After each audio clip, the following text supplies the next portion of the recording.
Cześć, witam Was Energik w kolejnym odcinku. Kiedyś to było. Dzisiaj ponownie 3 numery Secret Service'u. Będę miał kawkę, wybaczcie, ale jest to któryś materiał, który dzisiaj nagrywam, trzeci i już mi po prostu gardło siada na tego. Po takim dość intensywnym gadaniu będę musiał sobie coś tam gardło przepukać. Dobra, numer 46, maj 1997, na okładce Sonic z gry Sonic 3D Blast, gra, która pojawiła się na Sega Saturn i chyba na PC-ta też wyszła. Zauważcie, że wraz z tym numerem Secret Service troszkę zmienił wygląd, ponieważ teraz mamy Secret Service ma grzbiet, wcześniej był szyty, teraz jest klejony. I przez pewien czas takie numery będą się tak pojawiać. Potem chyba wróci do szycia. Zobaczymy. No dobra. Co mamy w nowościach? Kapitan Pazur. Kapitan Pazur w Polsce znany jest jako Kapitan Pazur, ale gra oryginalnie nazywała się Claw. Wiele osób uważa za kultową tą zręcznościówkę, platformówkę. Ja jakoś nie mam specjalnie do niego takich aż uczuć. Grałem w niego, ale powiedzmy sobie szczerze, jakoś tak w te 2D platformery już odchodziły dla mnie do lamusa. Bardziej miło wspominam na przykład pierwszego Kroka Legend of the Gobos. No dobra, co mamy w nowościach jeszcze? Last Express, kiedyś o tym mówiłem, Redneck Rampage, kolejna gra na silniku Builda. Tym razem walczymy z wieśniakami, którym próbujemy odzyskać krowę, którą porwali kosmici. W mojej opinii z tych wszystkich gier na silniku Build właśnie Redneck Rampage wypadał najlepiej. Były najfajniejsze pomysły i widać było, że ponieważ ta gra pojawiła się jako jedna z ostatnich na tym silniku, widać było, że twórcy bardziej ogarnęli obsługę i było tam więcej jakby takich feature'ów, których w poprzednich grach brakowało. Natomiast Redneck Rampage świetny tytuł, naprawdę świetny tytuł i w mojej opinii z buildów najlepszy. Conquest Earth. Pamiętam, że gra była bardzo promowana i ciśnięta, jako to będzie super gra. Pamiętam, był ponownie bardzo duży artykuł w PC Gamerze na temat tej gry, że to będzie po prostu, to będzie taki hicior, to będzie taki miazgator, a koniec końców wyszła to najgorsza gra RTS chyba ze wszystkich dostępnych, jakie były. Totalny gniot. I pamiętam, że skusiłem się na tą grę, mam ją też w rosyjskim tłoku, właśnie po tej całej recenzji, zapowiedzi w PC Gamerze. Mówię, no to będzie taki hit po prostu, że głowa mała, i kupiłem ją. Ona była na 2 płytach i potem się okazało, że to był taki straszny gniot, że przeszedłem chyba 3 misje i już więcej nie starczyło mi energii, żeby tą grę ukończyć. Także w tamtym czasie też były takie spektakularne faile wśród gier, chociaż były mniej jakby... Dzisiaj jest to bardziej rozbuchane. Dzisiaj jak wyjdzie gra, która ma być po prostu mega super, a wychodzi gniot, to internet to bardzo rozbucha, tak? Kiedyś to tak nie było, bo to wiadomo, mogłeś poczytać w gazecie, no i tam mogłeś babci powiedzieć, bo komu o tym miałeś powiedzieć. Lands of Lore 2 to jest chyba Guardians of the Destiny, druga część. Tak, Guardians of the Destiny. Mam ją, może pojawi się kiedyś materiał, bardzo fajny. No to też Westwoodu. Wielokrotnie mówiłem, Westwood, czego się dotknął, to było dobre. Również gry RPG. Quest for Glory, Battle at Antara, to też RPG, które już wtedy troszkę mniej jakby zaczynałem grać. Wywiad z autorami Hexen 2 to była gra na silniku Quake'a, natomiast Hexen miał być grą bardziej opartą o broń białą i magię, natomiast Quake głównie był jako strzelanka. Również mam ją w ruskim tłoku, Hexena 2. Pamiętam, że strasznie mi się podobało, bardzo mi się podobał Hexen. I była jeszcze druga seria, która nazywała się Heretic. Druga część Heretica była już grą na silniku Quake'a, ale w spojrzeniu trzecioosobowym. To było dosyć niespotykane, że gra na silniku Quake'a miała widok trzecioosobowy. Chociaż nie wiem, czy Jedi Knight Dark Forces 2 nie był na silniku Quake'a. Jeżeli tak, to tam też można było przełączyć widok na widok trzecioosobowy. Fajny, Hexen bardzo fajny, bardzo taki mroczny, przybijający klimat, bardzo spoko, bardzo spoko. Mortal Kombat Annihilation. A na pierwszej części Mortal Kombat byliśmy w kinie I pamiętam, że potem z moim kumplem Michałem wybraliśmy się na dwójkę Mortal Kombat też do kina i żeśmy po prostu, no, to byliśmy w liceum, nie wiem, która to była klasa, ale byliśmy tak zażenowani, słuchajcie, tym Mortal Kombat Anihilacją, że to było takie słabe. Pierwsza część Mortal Kombat to według mnie jeden z najlepszych filmów na podstawie gier. No rewelacja. Pierwszy film to ja mógłbym oglądać nawet dzisiaj, nie czuję żenady, chociaż te efekty już są słabe. Nie wiem, czy to jest presja też grupy rówieśniczej, czy tego, że byłem tak nahypowany przez Gulasza, że ten film nie mógł być słaby.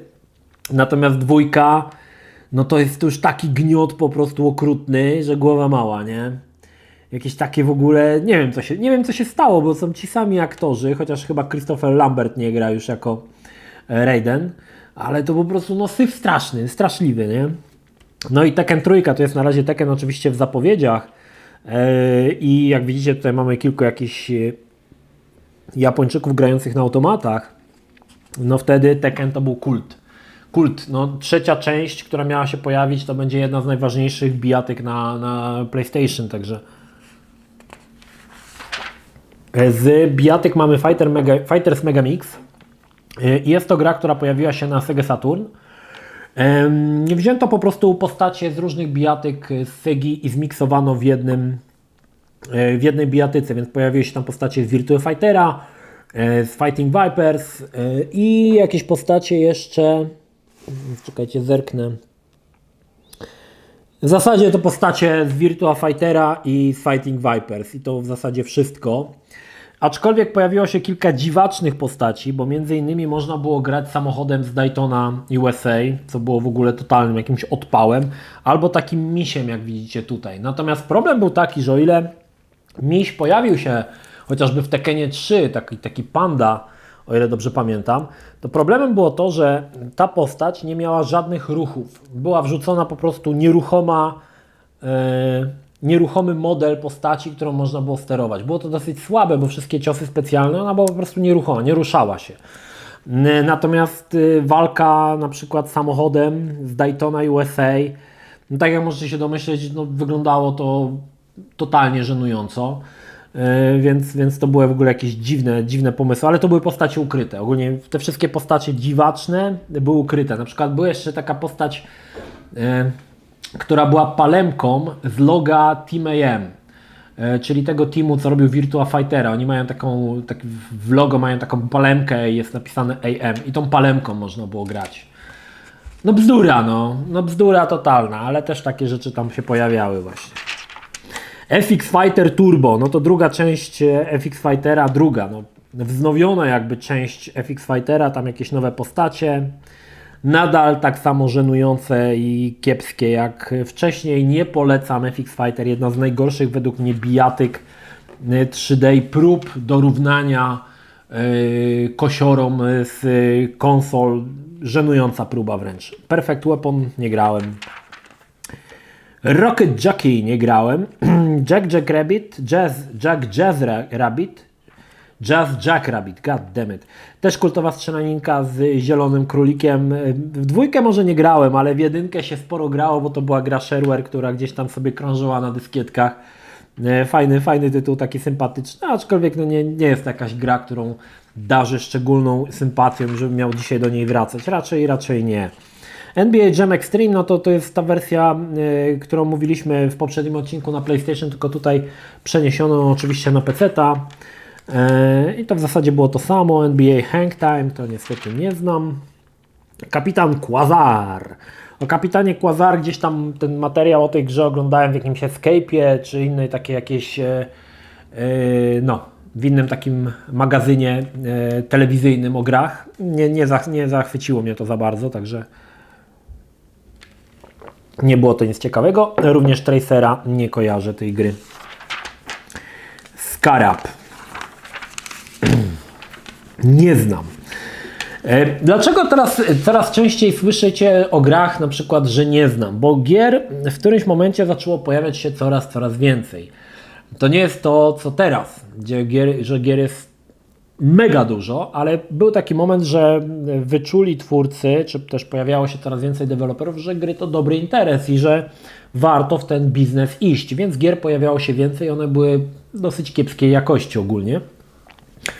Więc w tamtym czasie jeszcze też te gry, nawet pirackie, były dosyć drogie. W Polsce ruski tłok kosztował 30 zł od płyty. Jeżeli gra się znajdowała na 2 płytach, wtedy koszt tej gry był 60 zł, co było dosyć dużo. Więc bardzo starannie już wtedy sam wybierałem gry, które chciałem zagrać. Później na studiach oczywiście będzie Tarkin, który będzie kupował w hurtowej ilości tłoków i będzie miał tego całą masę. Ale w czasach liceum bardzo starannie dobierałem sobie gry, które chciałem kupić w postaci ruskich tłoków. No, mniej był problem, jeżeli to były składanki, ale wtedy już wolałem ruskie tłoki, bo były cutscenki. Więc bardzo starannie wybierałem te gry i wiele tych gier po prostu mnie gdzieś omijało, aczkolwiek mogłem grać jakieś dema, no to też jak grałem w dema, no to tutaj wspominam o tym, tak? Need for Speed 2, ocena 6/10, z tego względu, że pierwsza wersja Need for Speeda 2 nie obsługiwała akceleracji, działało to koszmarnie źle. Potem pojawi się jakaś Need for Speed 2 o podtytule jakiś Extra czy SE i ona będzie miała akcelerację 3D i to już będzie zupełnie inna gra, zupełnie inaczej się będzie grało, bo ta rzecz, no niestety, bez tej akceleracji to się nie dało w to grać. Symulator czołgu Abramsa, no i mamy Street Fighter versus X-Wing versus TIE Fighter. Co ciekawe, samego TIE Fightera, klasycznego TIE Fightera są 3 wersje. Wiem, że mało osób o tym wie, bo pierwsza wersja TIE Fightera pojawiła się na dyskietkach. Druga potem pojawiła się na płytach CD, gdzie było więcej troszkę dodanych cutscenek, co było oczywiste. I trzecia wersja pojawiła się na składance TIE Fighter Collection, X-Wing Collection. I ta wersja miała w ogóle zmieniony silnik, na którym ta gra działała, bo wcześniej to był silnik taki tam tylko z cieniowaniem Gurauda, natomiast na tej kolekcjonerce, czyli to jest ta wersja TIE Fightera, którą możecie kupić na Gogu, już miała grafikę na silniku właśnie z X-Wing vs TIE Fighter z pełni oteksturowanymi pojazdami. Natomiast te wcześniejsze 2 wersje gry, zwykła na dyskietkach i TIE Fighter CD Collection, miały jeszcze tą grafikę nieoteksturowaną i taką ogólnie biedniejszą. Także tą rzecz, którą kupicie na Gogu, ogólnie jest najładniejsza z tych wszystkich gier, jeżeli jesteście ciekawi. Taka ciekawostka. Drowned God, jakaś przygodówka i SPQR, to jest coś o Rzymie, nie znam. Little Big Adventure 2, również tytuł, który bardzo fajnie był opisany w PC Gamerze. Pierwsza część to było super. Little Big Adventure było świetną grą. Natomiast w 2 postanowiono dodać grafikę trójwymiarową. W pierwszej części była grafika prerenderowana izometryczna, natomiast tutaj postanowiono na miejscówkach zewnętrznych dodać grafikę trójwymiarową. Ona nie była płynna. To była grafika, tło jakby odświeżało się po naciśnięciu Entera. Ogólnie kamery były statyczne w 3D i w momencie, kiedy na przykład Twinsen gdzieś się ruszył i chcieliśmy wycentrować go na ekranie, naciskało się Enter i wtedy kamera się centrowała i to było wszystko generowane w czasie rzeczywistym w grafice 3D, natomiast wnętrza budynków pozostały w tym stylu z pierwszej części, czyli w rzucie izometrycznym. Dość ciekawa sprawa. Wtedy jeszcze komputery były za słabe na to, aby dodać ruchomą, animowaną kamerę, która podążałaby za bohaterem. Dlatego zastosowano troszkę połączenie grafiki generowanej w czasie rzeczywistym z taką grafiką z ekstatiki, gdzie niby masz ze statycznej kamery, ale w każdej chwili możesz tą grafikę sobie, czy tam ruch kamery, obraz z kamery odświeżyć. Ciekawa rzecz w sumie. Chyba poza Little Big Adventure 2 w żadnej innej grze czegoś takiego nie spotkałem. No i druga część Discworld 2 Missing Presumed, czyli historia, w której bazowana na, o ile dobrze pamiętam, książka się nazywała Muzyka duszy, gdzie śmierć znika i Rincewind będzie pełnił rolę śmierci. W stosunku do pierwszej części bardzo do przodu poszła grafika w grze. Tutaj jest rysowana komiksowa. W pierwszej części też była komiksowa, ale była bardzo pikselowata.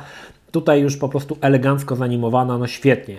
Co ciekawe, głosu Rincewandowi udziela, o ile dobrze pamiętam, Eric Idle z legendarnej grupy Monty Pythona. I tu nawet jest screen, ten screen z tymi ukrzyżowanymi szkieletami jest właśnie sceną z żywotu Briana, z Monty Pythona i oni chyba nawet tą piosenkę śpiewają Always look on the bright side of life, o ile dobrze pamiętam. Nie kojarzę dziś, bo już dawno w to grałem, ale coś takiego mi się kojarzy. Świetna gra, Discord jest super. No Ecstatica 2, no to już mówiłem, świetny tytuł ponownie.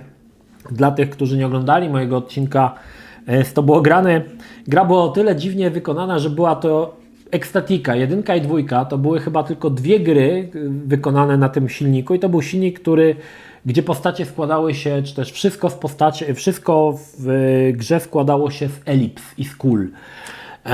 Było to dosyć ciekawe, bo większość składała się z poligonów, a tutaj wszystko składało się z kul. Fajnie to wyglądało, szczególnie to w pierwszej części było takie dosyć osobliwe, natomiast w drugiej części tych kul było więcej, te postacie ogólnie wyglądały lepiej, dlatego nie dziwcie się, że ta postać wygląda tak dziwnie, bo ona właśnie jest zbudowana z kul. Była jeszcze w planach trzecia część, o ile dobrze pamiętam, ona się nazywała Urban Decay, ona nigdy nie wyszła. Natomiast miała to być też firmy Psygnosis i opowiadała o policjancie, czyli bardziej w teraźniejszości, bo ta gra działa jakby się w średniowieczu. Odsyłam do mojego odcinka, to było grane, gdzie bardziej rozwijam temat ekstatiki. KKD, czyli Kill, Crash, Destroy, kolejny RTS-ik, który próbował troszkę tam ugrać na popularności Command & Conquer, nawet był spoko, ogólnie Kill, Crash and Destroy był nawet całkiem fajny. Miałem jakiegoś ripa, także miałem bez cutscenek, ale ogólnie grało się w to dosyć fajnie. Nie znam. Tutaj mamy jakiś Red Alert Counter Strike, ale to jest dodatek i to jest... Mam ten dodatek w Big Boxie, to jest ten dodatek, gdzie się z mrówkami walczyło, takimi wielkimi. Ciekawostka. Może zrobię kiedyś o tym materiał. Team Hospital, kolejna po Team Park odsłona gry takiej ekonomiczno-zarządzającej, nazwijmy. W tym wypadku budowaliśmy szpital. Bardzo fajna grafika. Trafiali do nas pacjenci z różnymi dziwnymi chorobami, a to była, nie wiem, niewidzialność albo owłosienie i tak dalej, i tak dalej. No i musieliśmy budować odpowiednie pokoje zabiegowe i tam wszystkich tych ludzi powoli leczyć. Bardzo lubiłem i Team Hospital, i Team Park. Jeżeli miałbym wybrać z tych dwóch gier, chyba Team Park bardziej lubiłem, mam większy sentyment do Team Parka. Natomiast tutaj zadziwiające jest to, że jest ocena 4/10. Zupełnie się z tym nie zgadzam, bo uważam, że Team Hospital jest naprawdę świetną grą i Bullfrog zrobił mnóstwo dobrego. Jeżeli tutaj jeszcze kolejna rzecz, firmę Bullfrog był jej założycielem był Peter Moulinet, który między innymi zaprojektował również Dungeon Keepera, no właśnie Team Hospital, kultowego Syndicate'a, także to była firma, która znała się na rzeczy, znała się na swoim rzemiośle i uważam, że bardzo ocena nieadekwatna do jakości gry, bo Team Hospital jest naprawdę świetną grą. Może ktoś miał zły humor i tak to jest czasami. Seventh Legion, nie wiem, jest chyba Warhammer 40 000 chyba, tak wygląda trochę. No dobra. Gry TV i konsole. Mamy tutaj jedną z najważniejszych gier na Sega Saturn, najważniejszą i taką, w którą nikt nie grał. I oczywiście mówimy tutaj o Panzer Dragoon Saga, który jest jedną z najdroższych gier na Saturna. Ceny na eBayu są po prostu koszmarne tej gry, ale jakoś się tak złożyło, że mam ją w domu, nawet miałem 2 kopie swojego czasu. Więc podejrzewam, że materiał na pewno o Panzer Dragoon Saga w wersji europejskiej, bo ta europejska jest jeszcze rzadsza, najbardziej popularna jest japońska. Japońską kupicie za ułamek tego, co trzeba zapłacić za grę w wersji europejskiej, czyli w języku po prostu angielski, bo japońska ma po prostu japoński język. Tutaj jeszcze się nazywało to Azel Panzer Dragoon RPG, a potem oczywiście zmieniono na Panzer Dragoon Saga. Nie będę za dużo mówił, bo potem nie będziecie chcieli oglądać mojego retro story. Zobaczmy. Blazing Dragons. Nie wiem, ale fajna grafika, taka komiksowa. Nawet spoko to wygląda. Thunder Track Rally. Nope. Tenka to jakiś FPS-ik. Nie kojarzę tego. No i tutaj mamy Blood Omen Legacy of Kain. Odsyłam do mojego To było grane, również pojawił się w moim materiale. Bardzo fajne, to jest pierwsza część, której później kolejne części, na przykład Soul River, to jest druga część, historia Raziela i jego konfliktu właśnie z Kainem, to jest właśnie ten Kain z tej gry Blood Omen Legacy of Kain. Także jak ktoś nie wie. Niektórzy uważają, że Soul River jest autonomiczną grą, ale to jest powiązane wszystko ze sobą tutaj właśnie z grą Legacy of Kain. Lomax to jest taka zręcznościówka, w której chodziło się, wydawało mi się, że to jest Lemming. I chyba z tej serii Lemmings. Chyba tak, bo to nawet ktoś napisał, że to jest Lemming. Oczywiście to było na kanwie popularności Raymana, próbowano takich platformerów, ale nie pobiło według mnie. Rayman był fantastyczny, ten pierwszy Rayman zrobiony przez Ubisoft, ten pierwszy 2D był świetny. No i Sonic 3D Blast. Mam tą grę na Sega Saturn. Grafika, niestety tutaj zastosowano dość dziwną grafikę izometryczną, co w mojej opinii w grze o Sonicu sprawdza się taksę, jest mocno nieczytelne. Jeżeli starczy mi tylko nerwów, żeby ją ukończyć, pojawi się materiał oczywiście o Sonic 3D Blast.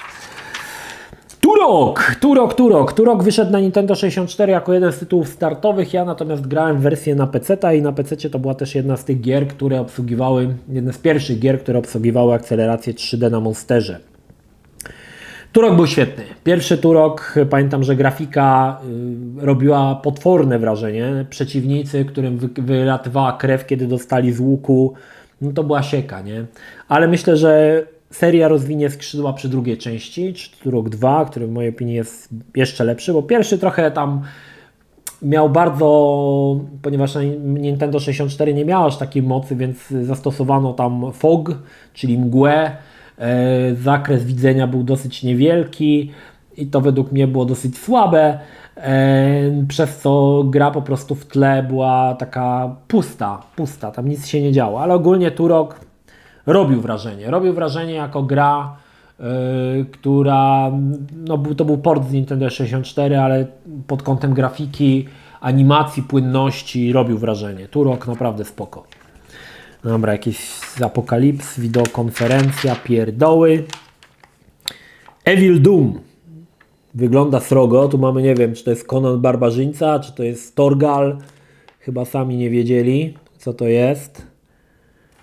Nie wiem, to jest coś na Amigę. Na Amigę. Wormsy na Amigę też się pojawiły. Amiga jeszcze tam trochę żyła, no już to było takie przedśmiertne drgawki Michelangelo, ale jeszcze coś tam się działo. Infosystem 97, czyli targi sprzętowych nowości.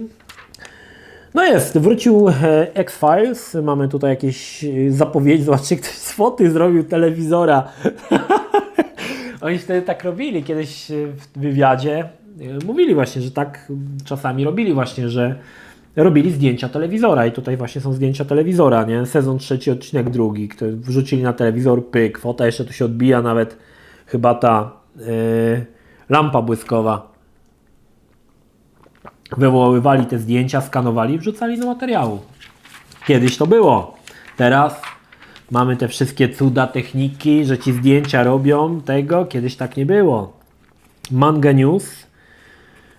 Nie wiem zupełnie, o czym tutaj mowa. 801 TTS Airbags. Czy to jest skrót od TITS? Czyli cycki? Chyba tak. Nie wiem, w jakichś samolotach. Coś tam. I na koniec mamy kultowy w mojej opinii Outlaws, czyli strzelaninka na silniku, którym działał Dark Forces na Dzikim Zachodzie. Co ciekawe, ta gra była mocno spóźniona, jeżeli chodzi o grafikę, bo ten silnik z Dark Forces był mocno przestarzały już i to wyglądało tak kiepsko. Ale gra nadrabiała fantastycznym klimatem i muzą, słuchajcie. Muza w Outlaws to jest kult. To jest kult. Miałem wersję ruskiego tłoka, więc miałem tą całą muzykę na audio nagraną, która była oryginale. Do tego dochodziły fantastyczne animacje, właśnie takie komiksowe. Tutaj mamy fragmenty.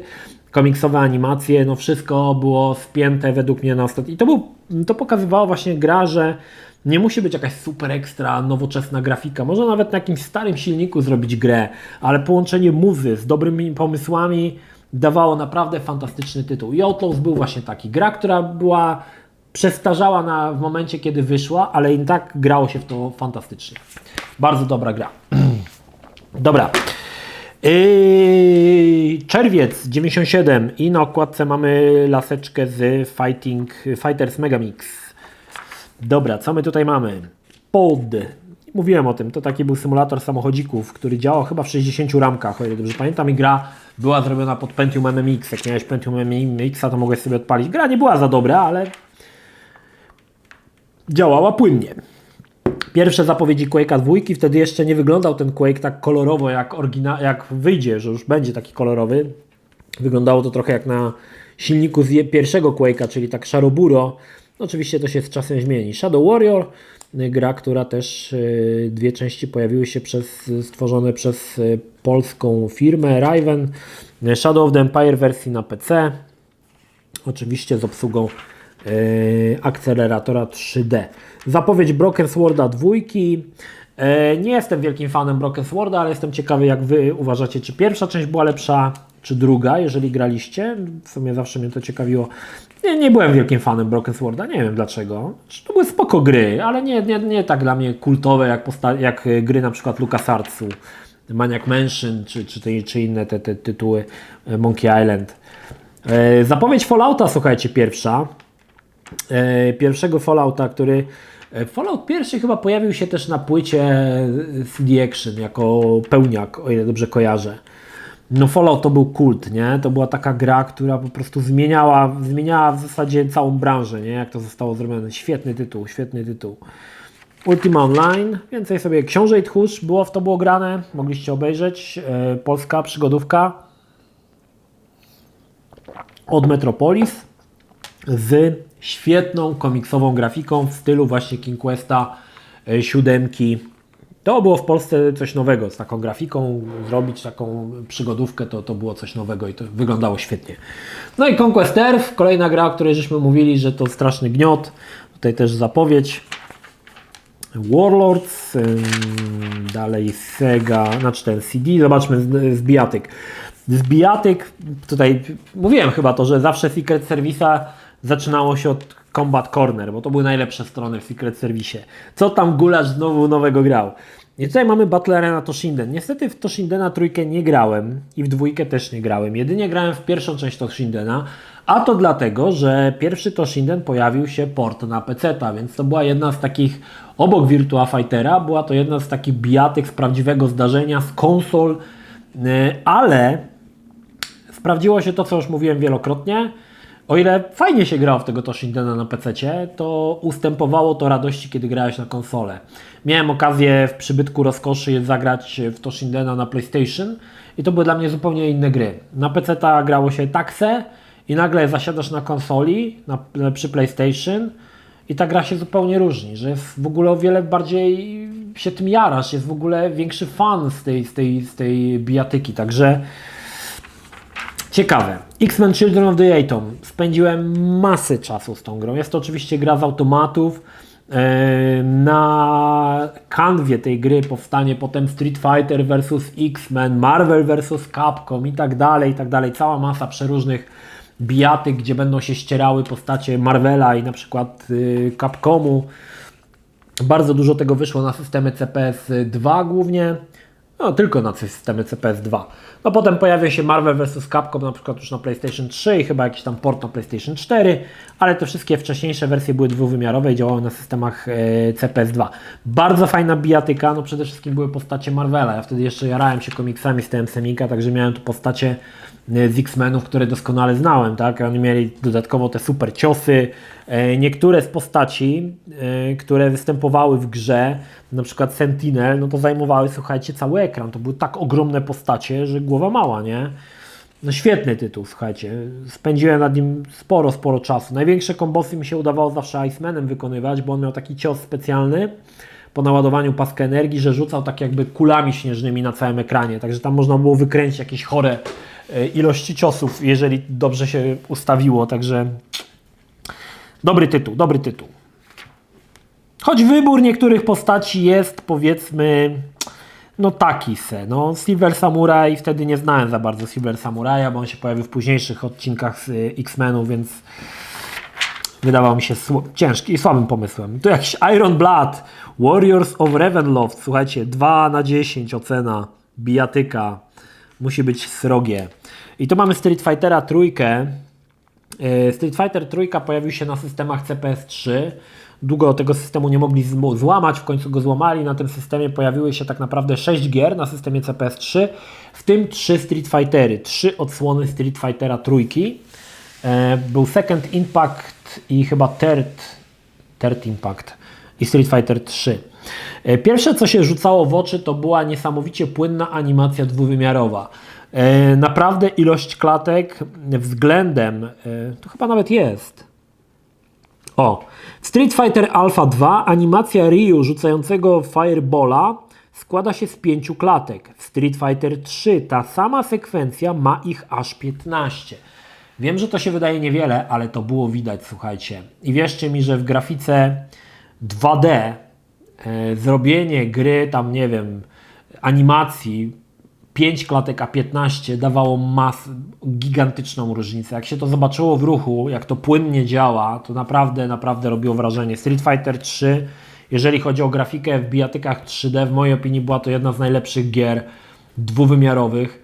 Na pewno pod kątem płynności to nie było konkurenta. Naprawdę wyglądało to mega dobrze. Polecam, jeżeli chcecie zobaczyć sobie na YouTubie, odpalcie na przykład Street Fightera Alpha trójkę i potem odpalcie Street Fightera trójkę i zobaczcie, jaka jest różnica w animacji.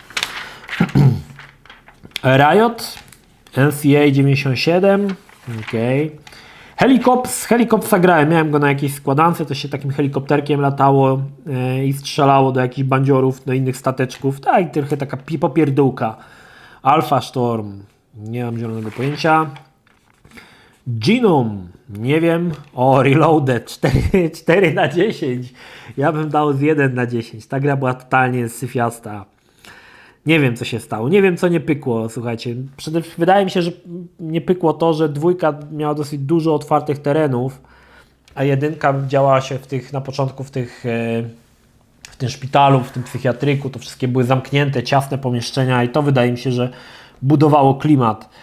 Dwójka, ale skończyłem. Nie podobała mi się ta gra niesamowicie, ale ją skończyłem. Miałem w tamtych latach taką manię, że nawet jeśli gra miała 1 na 10 i była totalnym syfem, zazwyczaj ją kończyłem. Były jednostkowe gry, mi się nie udało skończyć, nie wiem, na przykład Conquest Earth, ale większość gier, które miałem, które dostawałem bądź kupiłem, kończyłem. Nawet jeżeli to były złe tytuły, kończyłem. Tą fazę mam nawet do dzisiaj. Dzisiaj też mam taką fazę. Odpalam grę, nawet jak mi się nie podoba, to i tak ją muszę skończyć i mam też coś takiego, że nie zacznę kolejnej gry, dopóki nie skończę poprzedniej. Więc na przykład kilka lat temu, kiedy był czas przedświąteczny, wychodziła jakaś super gra, którą chciałem zagrać, a i tak musiałem skończyć grę, którą średnio lubiłem, ale musiałem ją skończyć. Yoda Stories to jest jedna z tych gier, których mój kolega Piotr się zagrywał. To była taka gra dwuwymiarowa z takimi małymi, śmiesznymi postaciami. Ona działała pod Windowsa i to były losowo generowane przygody Luke'a Skywalkera. Zbierało się tam coś trzeba było komuś przynieść i tak dalej. Wiem, że Piotr się strasznie zagrywał, ale też dlatego, że miał kiepskiego kompa w tamtym czasie. O ile dobrze pamiętam, Piotrek miał 486DX66 z chyba 4 MB RAMu, o ile dobrze kojarzę. Ale też w końcu miał PC-ta. Piotr też miał kiedyś Amigę, wcześniej miał Atari, miał tą gierkę jakiegoś Pegasusa, znaczy nie Pegasusa, Atari 2600, jakiegoś klona, a potem miał oczywiście PC-ta. No i tutaj mamy ten pod, który miał być konkurencją dla Wipeouta, ale coś nie pykło. No i tutaj mamy nawet informację. 60 klatek na sekundę. Wtedy to jeszcze nie było takie oczywiste, że gry powinny działać w 60 klatkach na sekundę. Wtedy 25 klatek to już było super. Carmageddon to był kult. Pamiętam, że pierwszą Carmagedona skończyłem jeszcze w wersji bez akceleratora 3D, bo patch wyszedł później, więc ta gra działała mi w jakichś, nie wiem, 15 klatkach i to jeszcze w niskiej rozdzielczości, bo odpalenie go na jej wysokiej rozdzielczości 640 na 480 to tam było ze 3 klatki na sekundę, więc grałem w tych 15 klatkach, ale skończyłem. Gra skakała niemiłosiernie, myślałem, że dostanę oczopląsu, ale gra była tak dobra, że musiałem ją skończyć. Co ciekawe, chyba w późniejszych częściach Carmagedona zrezygnują z tych śmiesznych główek w rogu. To były takie główki naszego drivera, kiedy na przykład uderzaliśmy w coś, to tak gały na wierzch wychodziły. Śmieszne to było. Carmageddon super gra. Spędziłem masę czasu. I zawsze było tak, że mogłeś Carmageddona skończyć albo przejechałeś wyścig na pierwszym miejscu, albo mogłeś wszystkich na planszy, wszystkie samochody zniszczyć. Oczywiście zawsze wybierało się to drugie rozwiązanie, bo w zasadzie wyścigiem nikt się nie przejmował, bo bardzo szybko zaczynała się walka na drodze i wszyscy olewali, kto jedzie pierwszy i wszyscy po prostu w kupie walczyli ze sobą.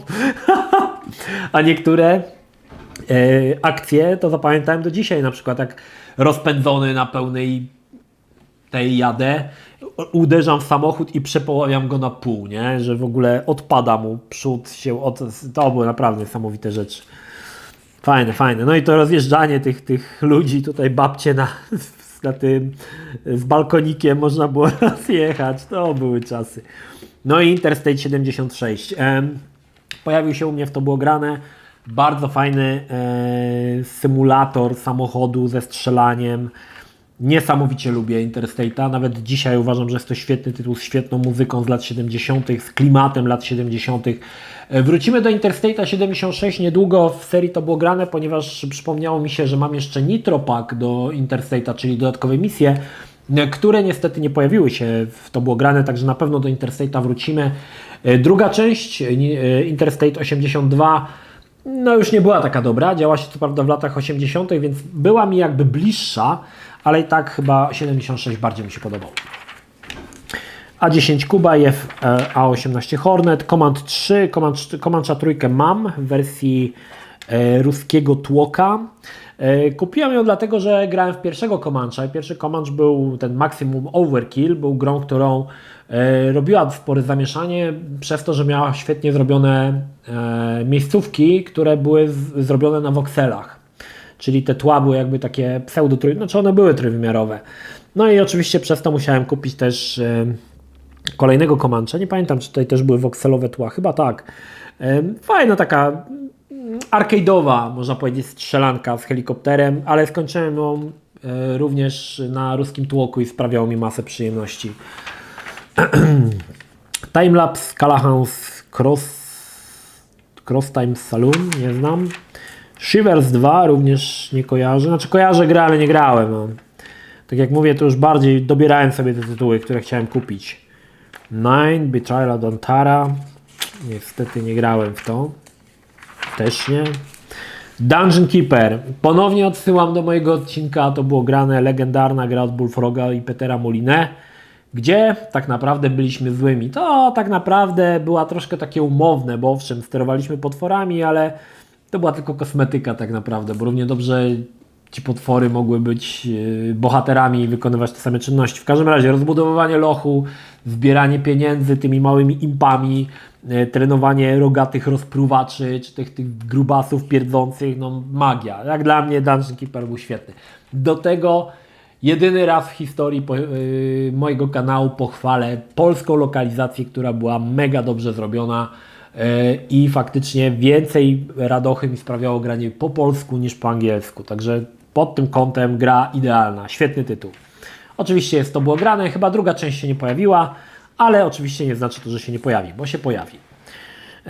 XCOM Apocalypse, czyli kolejna część kultowego XCOMa. Ja tutaj niestety w tą część nie grałem już. Po Terror from the Deep i UFO Enemy Unknown odpuściłem już XCOMa, także w tego już nie grałem. Boldis to była gra troszkę wzorowana na Settlersach, gdzie sterowałeś takimi łysolami. Panasonic zrobił, co ciekawe. Mój kumpel Michał miał tą grę, nawet chyba kiedyś mi ją pożyczył, ale mi to nie pykło, zupełnie mi to się nie podobało. Imperium Galactica. No i zobaczmy, co my tutaj mamy ciekawego. No i słuchajcie, mamy pierwszą zapowiedź Sonica Extreme. Ta gra nigdy nie wyszła na Sega Saturn. Niektórzy uważają, że gdyby ten Sonic się pojawił, uratowałby on Saturna albo podtrzymał jego przedśmiertne drgawki o kilka miesięcy, bo był to Sonic, który był całkowicie w 3D. Sonic nigdy nie wyszedł. Jest masa materiałów z produkcji tej gry na YouTubie. Znajdziecie tego całą masę. Oczywiście Sonic miał konkurować z Mario 64 i z Crashem Bandicootem. No tutaj była postać Sonika, która jest, no powiedzmy sobie szczerze, bardziej rozpoznawalna niż tam Crash Bandicoot w tamtym czasie oczywiście, niż Crash Bandicoot czy no Mario, no nie, Mario był rozpoznawalny. Także To był taki tytuł, który mógł Saturna uratować, niestety nie wyszedł, ale co ciekawe, pewne fragmenty tej gry pojawiły się w Sonicu, jak on się nazywał? Jakiś Sonic był na Sonic Jam. To była kolekcja gier z Genesisa, czyli tam chyba tych 3 czy 4 Soniców dwuwymiarowych i był dodany jeden poziom trójwymiarowy, który właśnie wyglądał jak Sonic R, czy tam Sonic Extreme, jak to woli. I właśnie pokazywał, że Sega Saturn mogłaby coś takiego pocisnąć, takiego Sonika i mogło to wyjść w takiej formie. No niestety nigdy nie wyszło. Co my dalej mamy? Porsche Challenge, no to jest wiadomo Need for Speed. Nie, to nie jest Need for Speed. Tam to było Porsche Unleashed. To nie jest Need for Speed. To nie wiem co to jest. MechWarrior 2, Vandal Hearts, Suikoden. Podobno kultowy RPG Suikoden. Nie grałem. Ale podobno ci co grali, jarali się. Mr. Bones. Dość ciekawa zręcznościówka, która pojawi się w To było grane. Mam ją na Sega Saturn. Dziwaczna, bardzo dziwaczna, kieruje się takim szkieletem i w zależności od tego jak tracimy energię, szkielet traci części, czy odpada mu ręka, odpada mu druga ręka, noga, skacze na jednej nodze, wtedy może mu odpaść też druga noga, wtedy sterujemy kadłubkiem. Dość śmieszna rzecz, jeżeli tylko starczy mi czasu, może w tym roku uda mi się Mr. Bonesa ograć i materiał o tej grze się oczywiście pojawi. Śmieszny tytuł. Spot Goes to Hollywood, czyli kolejna gra, której pierwsza część pojawiła się na Midze, to był Cool Spot. Grę zapamiętałem z tego powodu, że była tam współpraca chyba z 7-Upem albo ze Sprite'em, chyba z 7-Upem, gdzie tam po plaży Cool Spot sobie chodził, a tam puszki z 7-Upem sobie stały.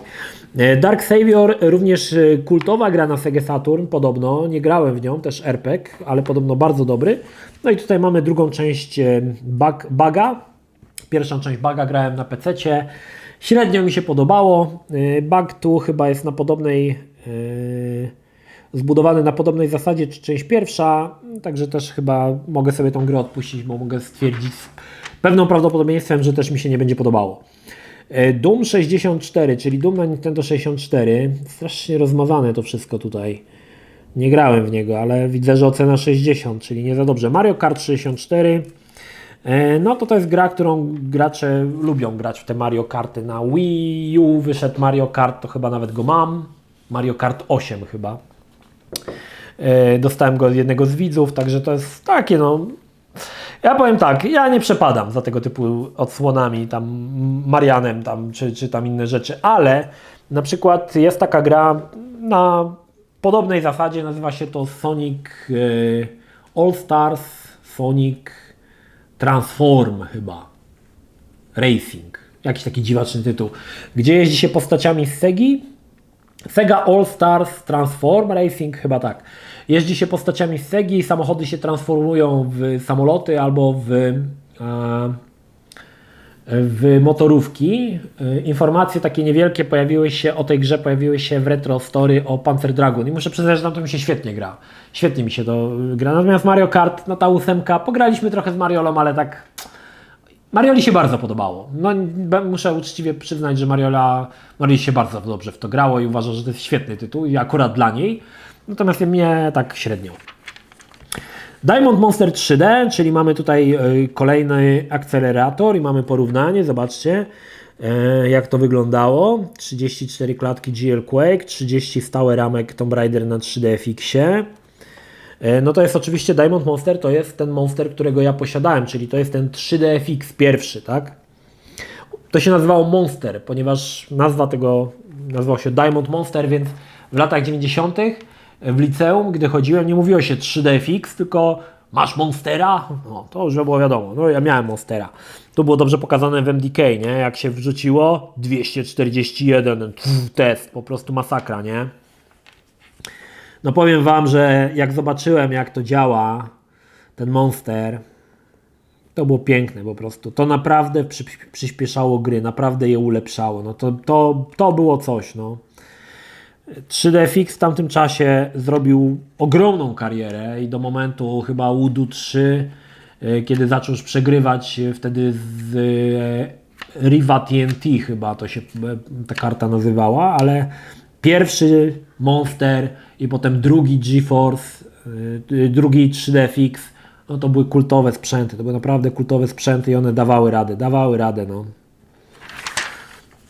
No tu mamy technologię MMX opowiedzianą, cyfrowe obrazy, jeszcze Amiga, ok, jakieś w ogóle dziwne rzeczy, pisarz, Miki, Quicksilva. Że to jeszcze w ogóle im się opłacało tworzyć takie gry twórcom, to jest ciekawe. Mamy archiwum Mix, co my tutaj mamy? Żona Davida Duchownego. To jest ta Tia Leoni chyba, tak? Ona grała w pierwszych Bad Boysach, o ile dobrze pamiętam. Nawet fajna laska. Znaczy nie wiem jak teraz, no w Bad Boysach nawet była chyba fajną laską.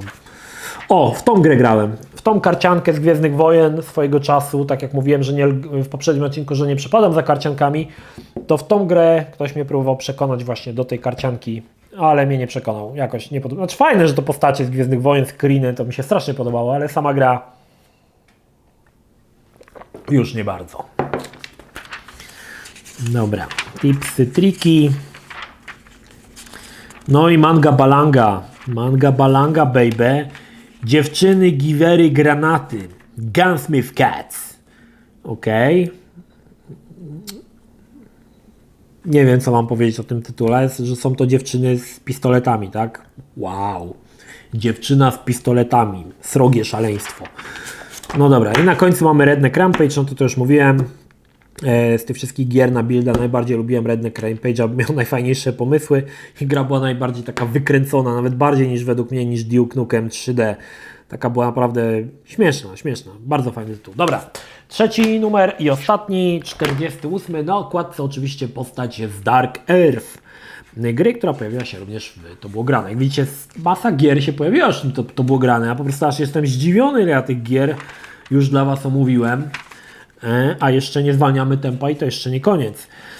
E3-97 to jeszcze czasy, kiedy robiło się zdjęcia z hostesami. Teraz na targach E3 już tak hostes za bardzo nie ma i na Gamescomie też rzadko jej nie ma. Rzadko się je widzi, natomiast w tamtych czasach targi głównie jeździło się dla hostes i robienia sobie zdjęć z hostesami. Autentycznie. Dzisiaj to jest uważane za taką wieś, ale kiedyś jak obejrzycie jakiekolwiek relacje targów z tamtych czasów, w jakiejkolwiek czasopiśmie, jeżeli była jakaś redakcja, na stówę mają zdjęcia z hostesami. Dobra, targi E3. Co my tutaj mamy? Zapowiedzi. No powiem Wam, że wtedy te targi to naprawdę, dzisiaj wydaje mi się, że te targi straciły już na tym swoim takim splendorze, na tym jak to wszystko było przygotowane. Zobaczcie, wiecie, hostesy, ogromne stoiska. Dzisiaj to takie te targi, jak widziałem na przykład jak Kłas był, jak robił film, to już tak nie wygląda jak kiedyś. Nie wiem dlaczego. Powinno być większe niż kiedyś, a wydaje się, że są mniejsze. No i zapowiedź Quake'a 2. Nadal ten Quake nie jest jeszcze taki kolorowy na tych screenach, jak powinien być, czy też jak będzie faktycznie, druga część. No a tutaj mamy jakąś grę Golgota, którą nawet nie wiem co to jest. No i pierwsza zapowiedź Unreal'a również jeszcze nie wyglądała tak jak oryginalny Unreal. Nie wiem, czy to nie było czasem robione na silniku Quake'a, bo tak mi trochę to wygląda, no, że było to robione na silniku Quake'a. Potem oczywiście zostanie to zrobione na ich jakiś tam silniku. Natomiast ten pierwszy chyba tutaj te zapowiedź to jeszcze takie było szaro-burę i tak smutne trochę to. Potem będzie bardziej kolorowe. Dark Colony to jest jedna z tych gier RTS-ów, których nie za bardzo lubiłem. Tutaj parę osób może mi zarzucić, że to ja mówię, że to taka świetna gra. Też uważałem, że to była świetna gra i kupiłem ją sobie na ruskim tłoku i potem jak zacząłem grać, to niestety ten RTS-ik był taki se. Animacje pomiędzy misjami to była totalna żenada. Dużo razy tam mogliśmy oglądać eksplodującą głowę tych ufoków i krew, która była w postaci czerwonych trójkątów, ale nijak to się miało w mojej opinii do na przykład Command & Conquera, który był w mojej opinii rewelacyjny. No i już zapowiedź Tomb Raider 2 w poprzednim odcinku, dwa numery pojawił się chyba recenzja Tomb Raidera, czy tam więcej, a tu już mamy zapowiedź drugiej części. No niestety było widać, że druga część Tomb Raidera to będzie dokładnie to samo i ten sam silnik i to niestety będzie się cisnęło. No ta druga część jeszcze ludzie czekali. Na trójkę już tak trochę mniej, ale na dwójkę jeszcze ludzie strasznie czekali, no bo to Lara, bo to druga część, no to było super, nie? Ale potem już emocje opadały jak mokra szmata na dno wiadra. Quest for Glory 5. Cyberbots to jest gra, która też pojawiła się jest wbudowana w Arcade Stick Capcomu, kultowa bijatyka 2D, również z systemów CPS2, gdzie walczyło się takimi ogromnymi robotami. Nawet spoko, muszę przyznać. Nawet trochę pograłem w nią na tym Arcade Sticku Capcomu i nawet mi się podobało. Natomiast oryginalnie grałem w nią na systemach CPS2, na emulatorach. Fajny tytuł. No i mytologia Sub-Zero. Oczywiście osoby mogą pisać w komentarzach, kiedy dalej druga część Sub-Zero Mythologies, bo nie ukończyłem ją do Zagrajmy w Krapa, gdzieś tam chyba do połowy przeszedłem, a powinienem jeszcze ją skończyć. Straszny gniot. Ciekawe, czy tu Gulasz się podniecał tym. Straszny syf to był. War Gods, też zapomniana gra, ale też próba stworzenia kolejnej bijatyki trójwymiarowej na PC-ta. Średnio udana, średnio niestety udana, aczkolwiek na pewno lepsza od FX Fightera. W tą grę nawet się grało trochę, nawet ją tam trochę popykałem, ale na pewno to nie był Tekken, chociaż postacie były digitalizowane, miały na przykład digitalizowane twarze, co tutaj widać, że faktycznie ta laska wyglądała jak laska, także miała jakieś swoje pozytywy ta gra, ale to nie było to. Quake jakiś dodatek, no i Blood. Nigdy nie byłem fanem Blooda, szczególnie tego pierwszego na silniku jeszcze Builda. Podobała mi się dwójka Blood była świetna, jedynka takie se, no nie przepadam. Meat Puppet, ciekawe ile osób z Was grało w Meat Puppet, ja nie grałem. Robotronics, Piranha i XS, nie znam. Absolute Zero, Lomax. Znaczy kojarzę te gry z opisów, czy tam gdzieś widziałem jakieś zapowiedzi, ale w nie grałem, więc nie będę się o nich wypowiadał. Extreme Assault, w tą grę grałem. Latało się takim samolocikiem czy helikopterem. Gra nie posiadała akceleracji 3D, ale działała bardzo płynnie i była mega kolorowa. To wszystko wybuchało, to wszystko tam naprawdę fajny tytuł. O, i zrobiło to Blue Byte, czyli twórcy m.in. Settlersów. Nawet śmieszny tytuł. Extreme Assault. Jakiegoś ripa miałem. Necrodome. Ace Ventura. Ace Ventura ogólnie był grą, która w Polsce ma, można powiedzieć, status kultowy, chyba dlatego, że ona była w pełnym dubbingu i nie wiem, czy tam chyba Cezary Pazura za Ace Venturę mówić, coś takiego. Film był dosyć popularny w swoim czasie. No i Jim Carrey był wtedy był na fali. Ja muszę przyznać, że tak średnio mi ta gra podeszła. Robiłem Seventh Level, między innymi twórcy Arcade America i Battle Beast, bijatyki, i oni robili takie gry, oni byli dobrzy w takiej grafice komiksowej, takiej jak Ace Ventura. Natomiast sama gra mnie nie zachwyciła, ale w Polsce wiem, że ona jest ogólnie dość kultowa, jeżeli o to chodzi. Atlantis, czyli jakaś przygodówka od Cryo. Cryo trzaskało tych przygodówek jedna za drugą, wszystkie były na jedno kopyto. The Last Express to jedna z tych gier, które chciałem zagrać, bo to był bardzo dobry opis, nie wiem czy tutaj, czy w poprzednich odcinkach. Ocena 8/10, gra przygodowa, podobno bardzo fajnie to wszystko wyglądało. Może kiedyś mi się uda zagrać do materiału. Podwójne kłopoty Bada Takera, kolejna gra, która też jest kultowa, bo nie wiem, czy czasem nie była dodana jako pełniak gdzieś na CD Action, nie kojarzę, ale też była w pełni spolszczona i pewnie dlatego cieszyła się sporą popularnością w Polsce. Natomiast ja ponownie się tutaj wyłamię i powiem, że mnie tak podobało się średnio. Znaczy dla mnie to, że gra była po polsku, nie świadczyło o tym, że to jest od razu dobra gra, bo mogła być po polsku i mogła być kiepska, więc to nie miało dla mnie tutaj żadnego znaczenia. Kolejny raz X-Wing vs TIE Fighter, kolejny raz MDK, kolejny raz Diablo, Shadows over Riva, Realms of Arcania, w to nie grałem, Ardennes Offensive, Star Command Revolution, nope. Age of Empires, to jest ten pierwszy Age of Empires, pierwszego nie grałem, dwójkę grałem, Age of Empires. To było, jaki to był podtytuł? Coś Kings, Age of Kings, czy coś takiego, nie pamiętam. Druga część Heroesów, o których już żeśmy mówili. No i to jest ten Command Conquer Counter-Strike, gdzie walczyło się z mrówkami między innymi, XCOM. No i mamy konsolki, zobaczmy co tam ciekawego w świecie konsolek słychać. Excalibur 2555 AD. Ocena 7 na 10, a ja zapamiętałem to jako straszny kwas i straszny syf. Nie wiem, czy to czasem nie wyszło na PC, ale to było koszmarne, koszmarne. Micro Machines, część trzecia, przeniesiona całkowicie w 3D, no bo wiadomo, jak PlayStation to wszystko w 3D. Nanotek i NHL Open Ice nie znam. Amok, w to grałem w jakieś demo na PC-cie, to takim stateczkiem na dwóch nogach się chodziło i się strzelało. Bomberman, Gen Wars, nie znam. Scorcher, że pojawił się na PC-cie wcześniej, no ale też chyba nie kojarzę. Nic ciekawego nie było w grach niestety na konsolę. Encyklopedia sportu, Srogo. Kontrolery XXI wieku, ziom. Miałem tego pada. PC PowerPad Pro. Nie wiem, czy ktoś mi pożyczył, czy coś, ale miałem tego pada, pamiętam. Nie był to dobry pad, ale go miałem. Interaktywne bajki. Castle Kingdom i Jaktar Del Effenstein. Okej. Brian Lara Cricket. Super Foul Egg. Macho Killers. I Genetic Species. To jest z tego roku jeszcze? Z 90. O Jesus. No i mamy znowu Archiwum Mix. Tutaj mamy jakieś tam wynurzenia na temat Archiwum Mix. O, multimedialny odlot. To był też jeden z programów telewizji na temat gier wideo. Ja pamiętam, że swojego czasu to nagrywałem te programy. Miałem tego chyba kilka kaset. Może nawet dzisiaj mam jeszcze w domu.